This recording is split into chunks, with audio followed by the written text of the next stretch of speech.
The committee, in a bipartisan fashion, has addressed this issue head-on. In May, we released the initial findings of our investigation into Russia's targeting of election infrastructure during the 2016 election. Today's hearing is an extension of that effort, but in some ways it highlights something far more sinister: the use of our own rights and freedoms to weaken our country from within. It's also important that the American people know that these activities neither began nor ended with the 2016 elections. Social media is the modern public forum, and it's being used to divide us. This was never about elections. It is about the integrity of our society. The takedown of 32 new pages and accounts. That these active measures have two things in common. First, they're effective, and second, they're cheap. For just pennies on the dollar, they can wreak havoc in our society and in our elections. And I'm concerned that even after 18 months of study, we are still only scratching the surface when it comes to Russia's information warfare. Hundreds of thousands of free Facebook and Instagram. I know today we will focus on what happened in 2016 and what is happening now.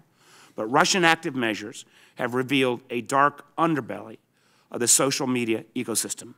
These same tools that spread misinformation can negatively affect other aspects of our lives. I think we need to start pushing ourselves beyond just recognizing the problems and start to press actual policy ideas forward. Media companies.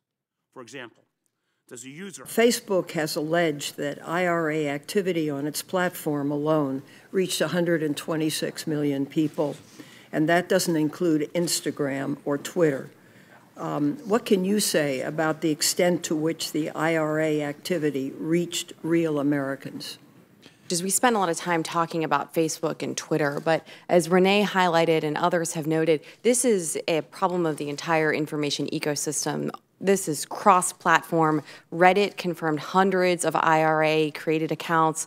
Tumblr did it, and in particular on Tumblr, that platform was used to target the African-American community particularly. So I think this is why it's so really difficult to quantify in any meaningful way the reach of these activities, because this is across the entire ecosystem, not to mention, as others were highlighting, how this information gets picked up and then transmitted and amplified through mainstream media outlets. What are Russia's ultimate goals? Is it to undermine the public's faith in Western democracies and so weaken the bonds that unite us, that there are opportunities for Russia? I think they have long-term strategic goals, which include weakening Western institutions and faith in democracy and traditional sources of information and authority. That's the strategic goal. And then they have a lot of near short-term tactical goals, things like injecting hacked information to sway a particular event or election. And they're doing that activity all around their periphery and now here. Campaign strategy on America, on the other great